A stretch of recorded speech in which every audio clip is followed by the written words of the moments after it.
another good friend. She's a national executive director of the National Council for Incarcerated and Formerly Incarcerated Women and Girls, and she'll be calling in from Boston in a few moments. But as we always start to show off with what we call the grapevine.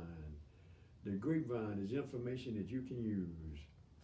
Hello, here we go with the grapevine.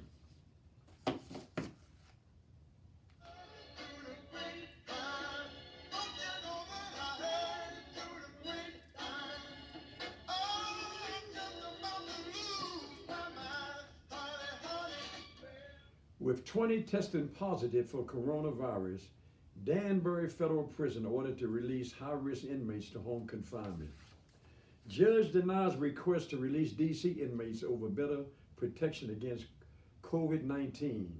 Judge orders emergency D.C. jail overhaul of medical, cleaning, social distances. Inmate at the D.C. jail dies of coronavirus and first virus death at the facility.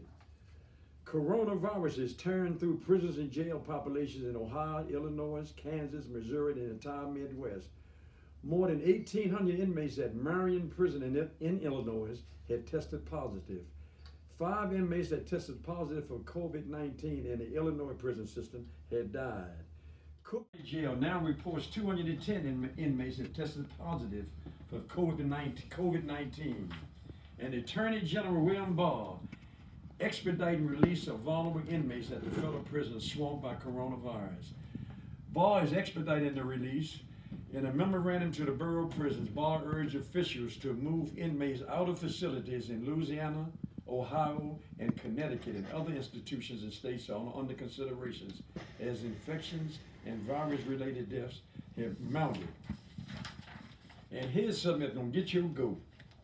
Trump administration tells some business owners do not apply for the coronavirus loans.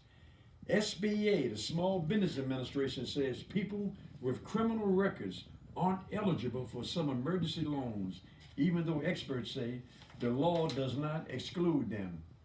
President Trump last month signed into law the sweeping stimulus package intended to keep the U.S. economy afloat during this pandemic.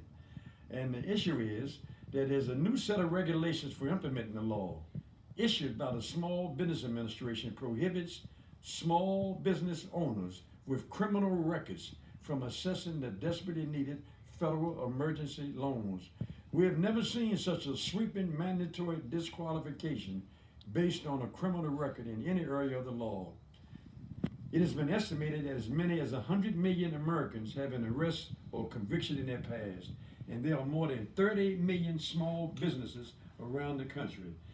Because people with felony records in particular often can't get jobs, many start their own businesses, from plumbing to food services to health care, home remodeling, plumbing, everything you can imagine. Men and women who began records have started their own businesses. Now 30 to 100 million are being denied of emergency assistance because of a criminal record. Folks, this is crazy. It's like your house is on fire and you call a fireman and the building is burning down, and because this person, they take out one person, and because you in there and you got a criminal record, the fireman says, I can't bring you out to fire because you got a record. We all are dying and burning up. Why is it there's always some discrimination and segregated attitudes in these kind of politics? This is an emergency. Emergency means all bets are off. You save those people's lives. This is too much. And that's been the grapevine. Thank you for listening, and we appreciate your calls, emails from around the country and around the world, in fact. And prisoners all around the world are rioting in Iran, South America, Brazil, China, Finland, Sweden, Germany, the Netherlands, places you didn't even think had prisons. They are rioting because these men and women want to be out. And the prisons are moving slow. We've been dealing with this coronavirus here on Crossroads for the past 2-3 months. And Attorney General Barr in March 6 said that ordered the BOP to start releasing people. That's been almost 2 weeks. Your house has been burning for 2 weeks and you're still supposed to be there when the firemen come? Come on, let these people out. They're moving too slow. They're talking about politics and politricks. and our lives are at stake. Please, people, we got to do something. People are dying. This ain't no joke. That's been the Grapevine. Thank you for this morning for listening to the Grapevine. Good morning, Nikichi Taifa. Good morning, Roach Brown. How are you, my brother? And I'm doing fine when we hear your voice, Nikichi. Martina's sitting my right. voice sounds kind of.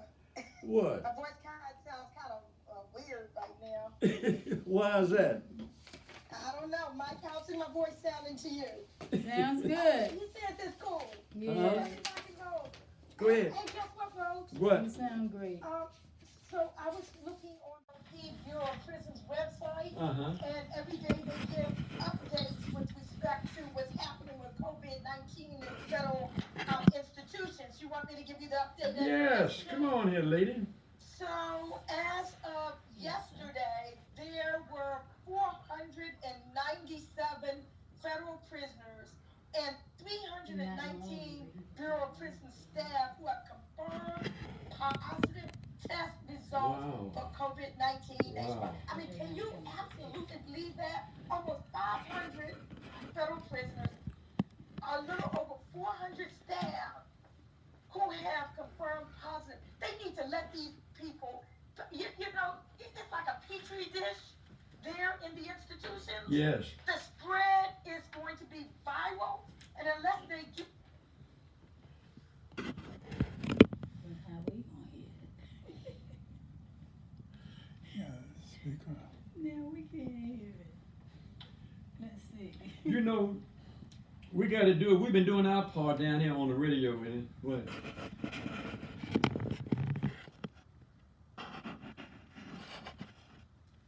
Two. But now we can't hear it. And then, and the members of Congress up here fighting about the economy and politics, and we're talking about our lives and survival.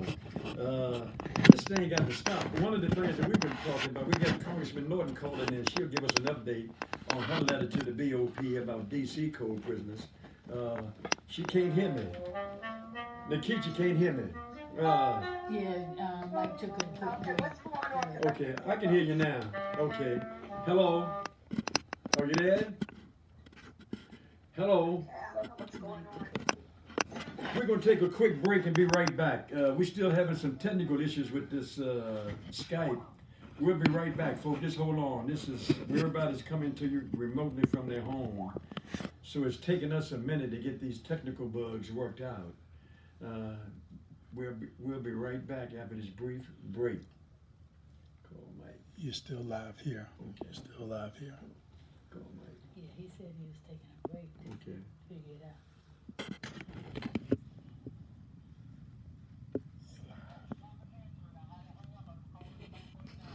Okay, but we go right ahead with it. And okay, I guess what we do is we talked about the coronavirus update, and later on in the show, we like that you, our listeners, to call in with a question or comment, or even what's your take on this situation. This is unheard of, unusual, and it's never happened before. But particularly, I've never experienced or witnessed or heard that prisoners all around the world, not just in one state or someplace in America. I've never in my wildest imagination could imagine that prisoners all around the world would be rioting because of this virus. But it's a life-death situation, and we need your help to deal with this. Andre, are you there? Oh, answer the phone. He's not answering the phone. Hello. The Skype. Answer the Skype. Where's the Skype? Join call. Okay, I'm there. You hear me? Answer the Skype. Hello. Okay. I'm here. Okay, he got you. Yes, I can hear you, Nikichi. We just asking our listeners to be a little patient with us. This is the second time we've been using this Skype, so it's taking us a minute to get all the bugs worked out. But we'll be there with you, folks. Okay, Nikichi. Andre, are you there? Andrea James. Hey, Andrea. Hello. Okay, how you doing? On the phone joining us, Nikichi, is Andrea James, Executive Director of the National Council for Incarcerated and Formerly Incarcerated Women and Girls. and you're calling from Boston, Massachusetts. Good morning, Andrea James. It's always a pleasure to have you on the phone. Ain't that right, Nikichi?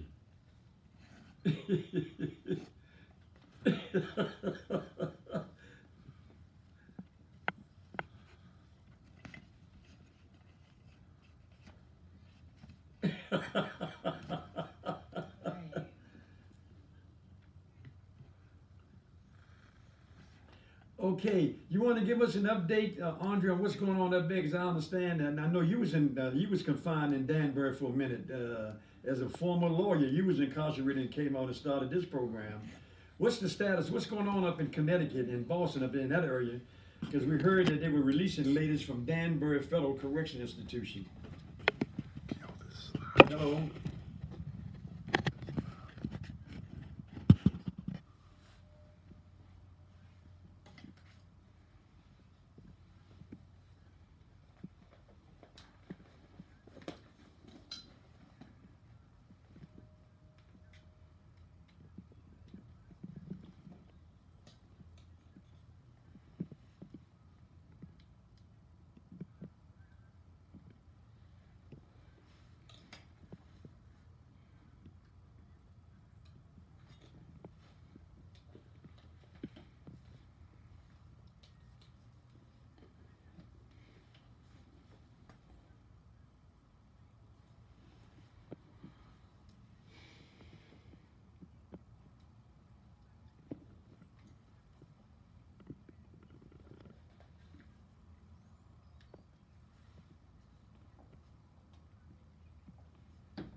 Mm-hmm.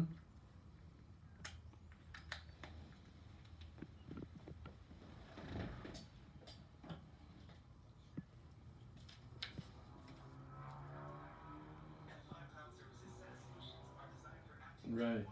So how many women were released up in Danbury? Do you know?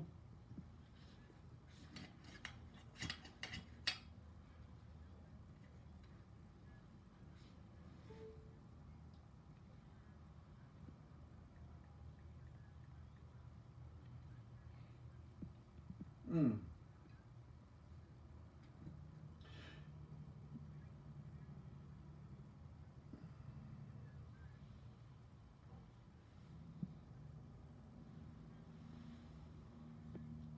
Yes, grandma.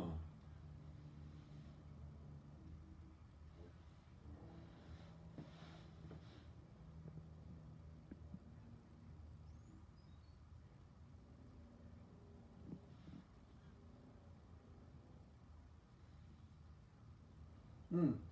Oh, I read last week we was on a conference call with some gentlemen up in New York City, and they have some returning citizen and community orgs who are working on what they call a house, a place for men and women who have been released due to the pandemic to come out of an institution. They got a place for them. They go to prison and pick them up.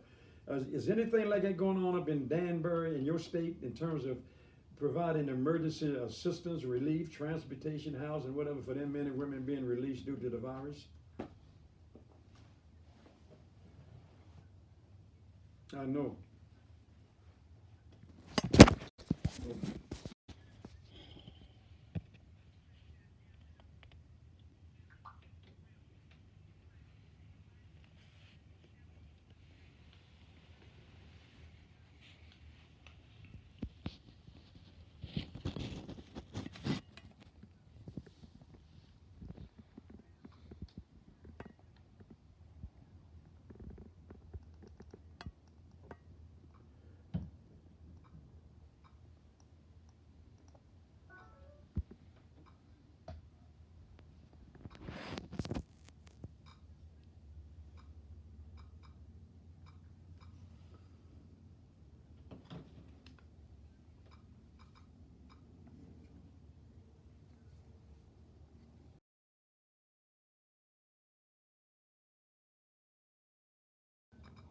Mm.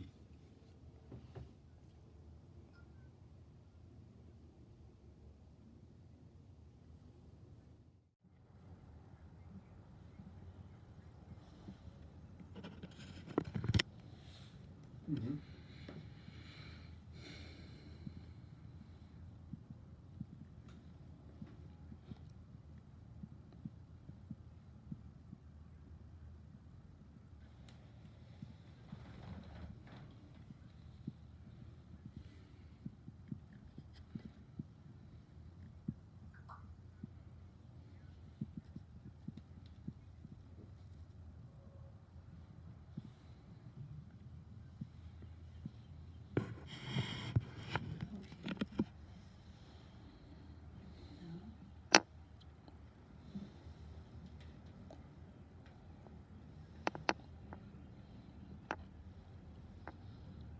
Wow. Wow. Wow.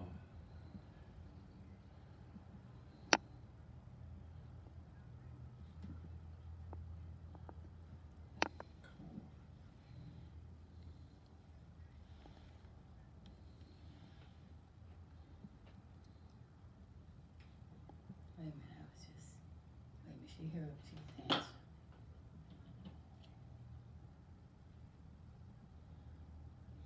Mm-hmm.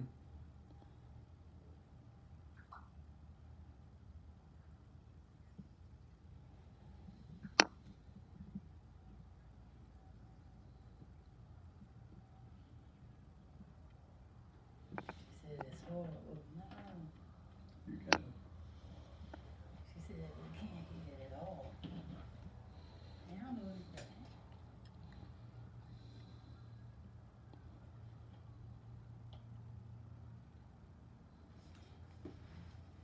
Call Mike.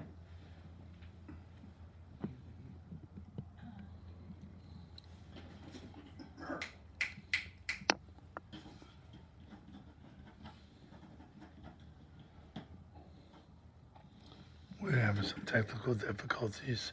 Stand by.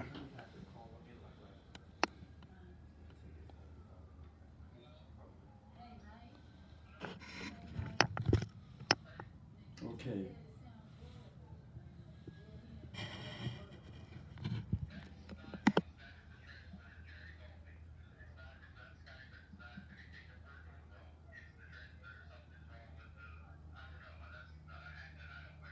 Should they be on the phone instead of Skype? Okay,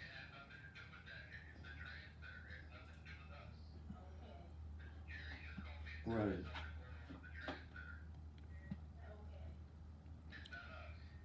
So,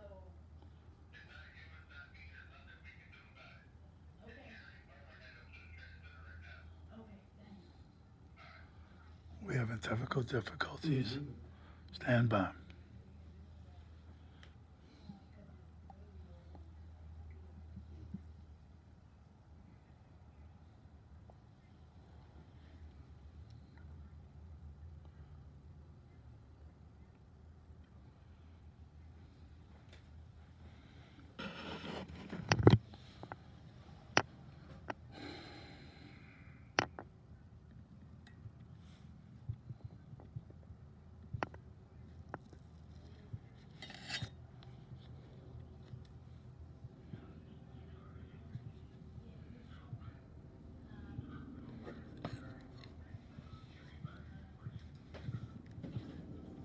Murray. Call. Excuse me.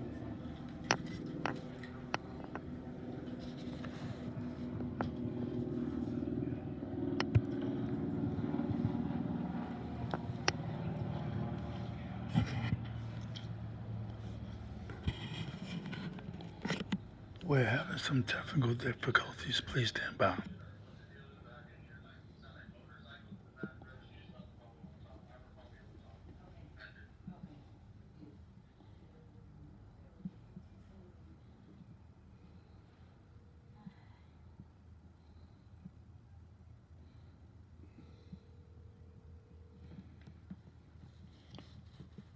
I want to thank everybody for tuning in. Again, you're watching the Roach Brown Show every Tuesday.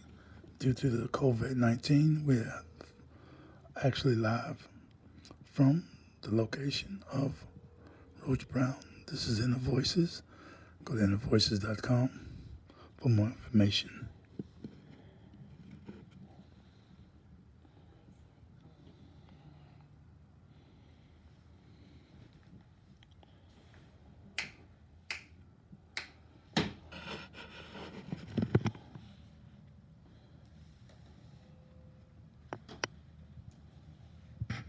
Call him.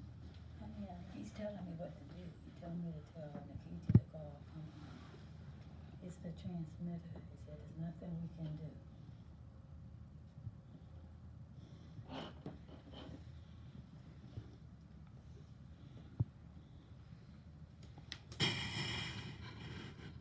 Andrew, let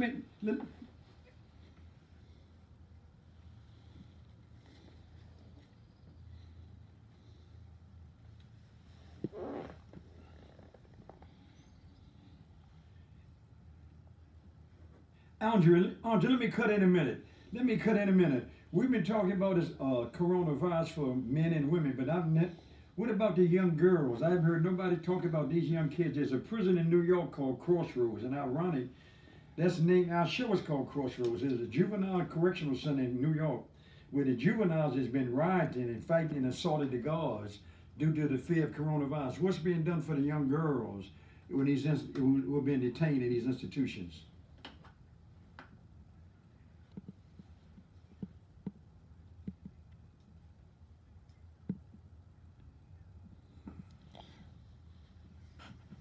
We're having technical difficulties. You're watching Inner Voices with Roach Brown.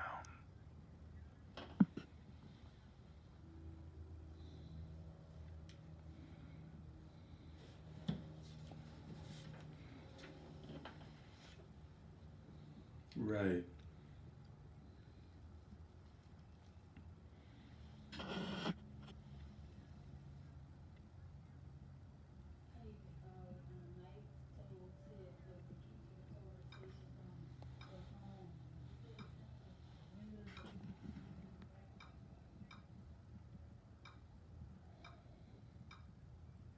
Mm-hmm.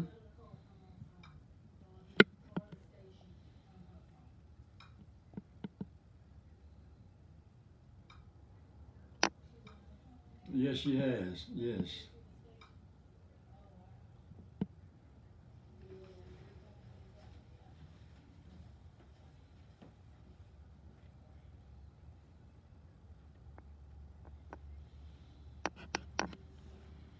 Mm-hmm.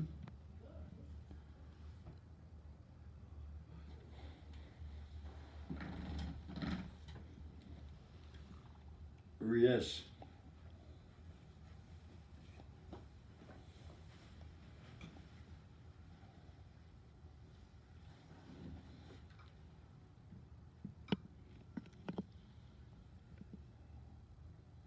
Mm-hmm. That's right. In fact, we share that sentiment, and you mentioned Grandma Phyllis Hardy. I fell in love with that lady. I mean, she and her husband was in prison, and Grandma is still in on the front line. She's in her 70s, and she's still fighting and trying to do whatever she can to make things better, to get our folk out. This is a situation, Andre, none of us have seen, and I like to wonder, uh, what is the legislation doing? I mean, because I know that like all legislators around the country, they're dragging their feet and they're dealing with politics, not politics, politics. And our folks are dying. And this is amazing. Your house is on fire and the building is burning down, and they ask you, do you have a criminal record before the fireman to put water on your fire? And we've been saying this for the past month or two, Andrea. This coronavirus has been our topic for the past 5 to 6 weeks. And they still ain't letting everybody out. There's 156,000 people in the federal system, and only 860 something has been released. Come on, folk, people are dying. And Andrea, what you're doing on the front line up there, lady, I take my hat off to you. Every time we call you, you answer our call, you get on the phone, you have some powerful information. And I like to suggest that if you can let our folk know who have loved ones, in particular the women, their moms and grandmas inside, what would you tell them on this, during this particular situation?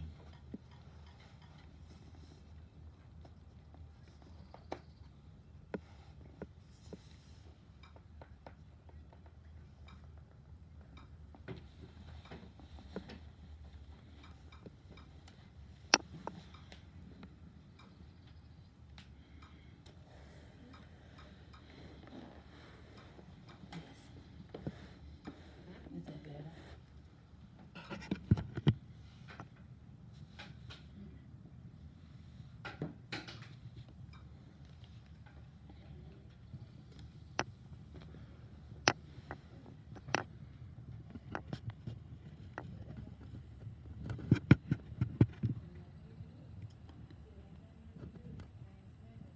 Right.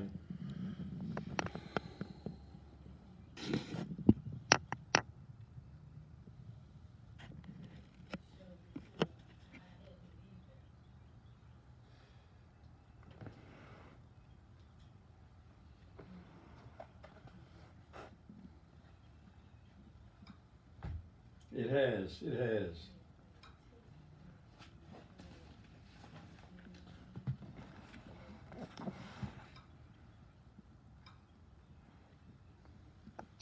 you know, Nikisha, you,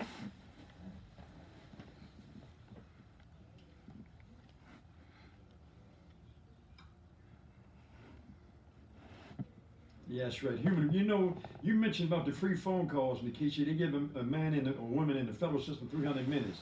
So they increased it about 200 minutes. But what I would like to suggest, and we talked about this, is that all phone calls should be free from not only the federal, but all prison systems. The commissaries should be free. Emails that you have to pay 5 cents a minute to send and receive, and video visits. No telling when is the last time you may ever see or talk to your loved one inside. So all these services and products that they provide should be free in all prisons, especially because of this emergency situation. You don't know when the next time you're going to see, hear, or talk to your loved one. So that 200 minutes is one thing, but go ahead. Go ahead, Nikisha. Go ahead. Go ahead, Angela. Go ahead. You got it.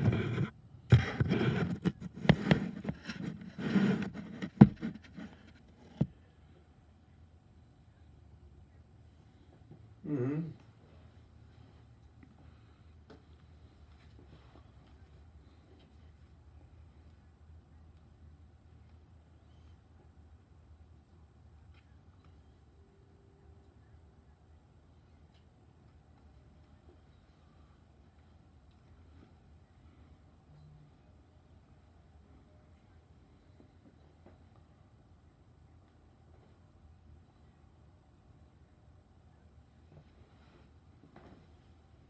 See that?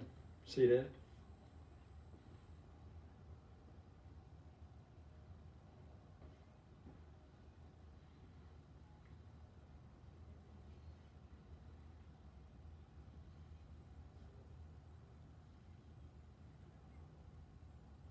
Mm-hmm.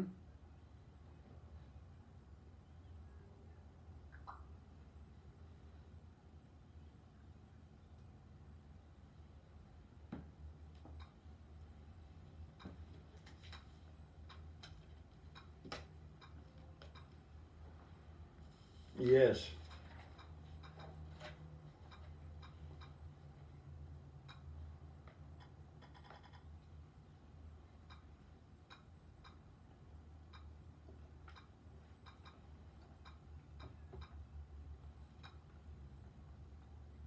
That's right. Let me cut in right here. Let me cut in. We got to take a break.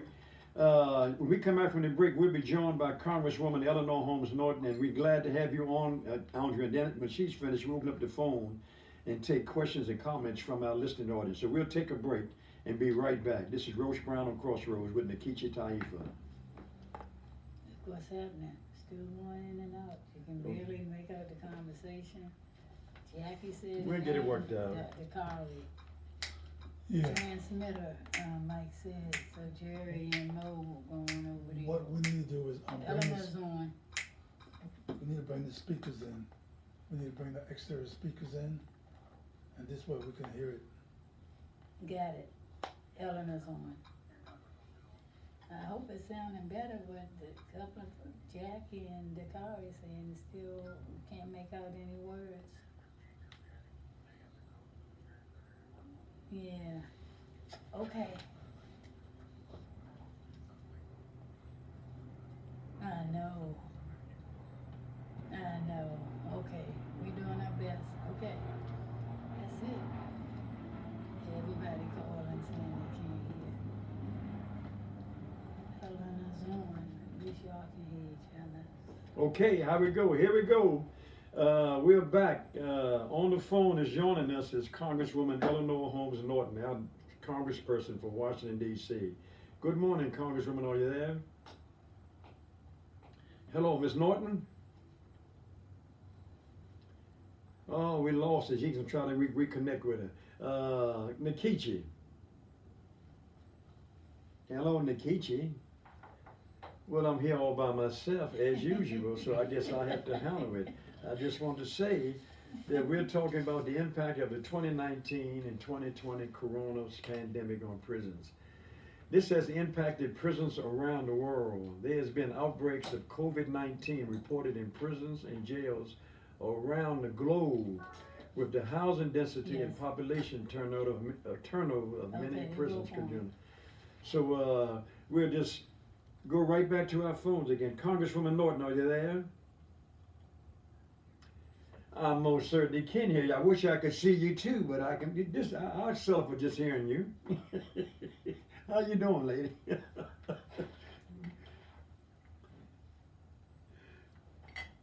You know, everybody's feeling the pains of incarceration. This is what it feels like to be in prison when you're restricted. You can't go nowhere. You got to stand in one line. Don't cross this line and do this.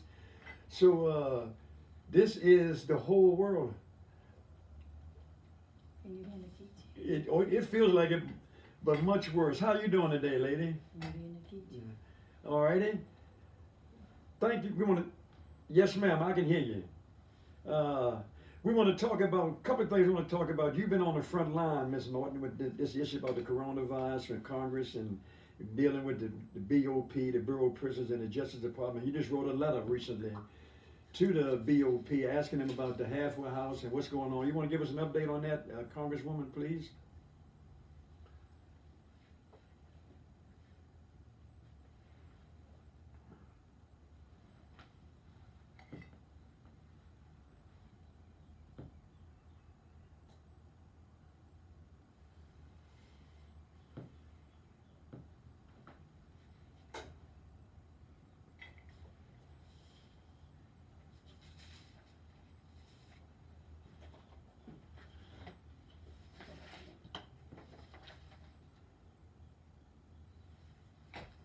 Mm-hmm.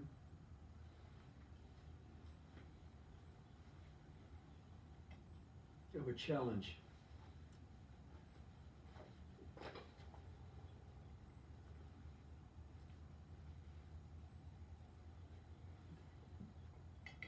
Right.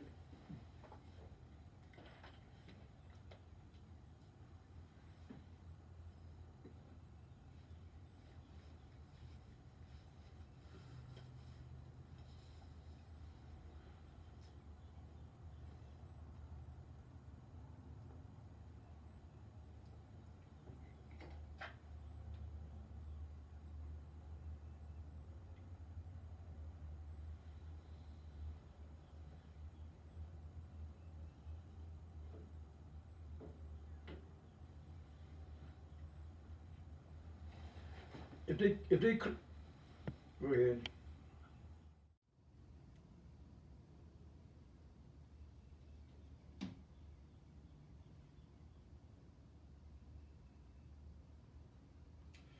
Has somebody, what's going to happen, Ms. Norton? I know you mentioned in your letter that if they close the halfway house next week, the 30th, some of the men don't have housing or place to go. Where do these men go if they don't have no place to go?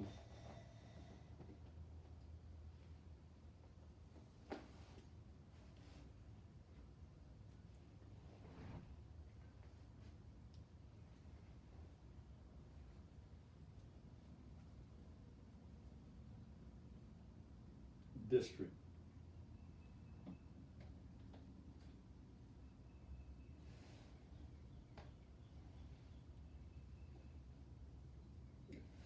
Spaces made available. You know, Congressman, we've been talking to folks all around the city and around the world. They've been calling, emailing, etc.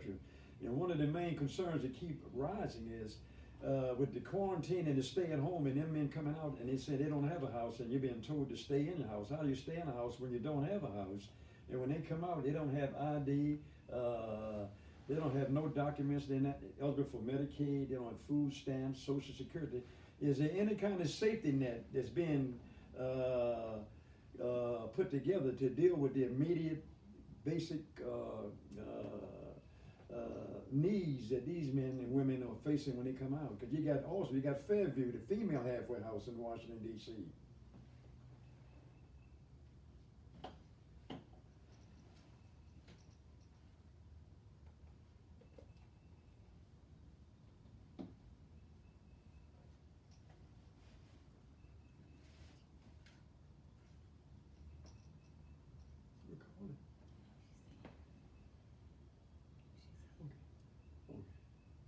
Okay, Nikichi, are you there?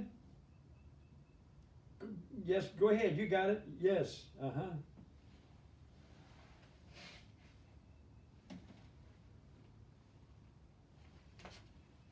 She can't hear you. She can't hear at all, Nikichi. Okay.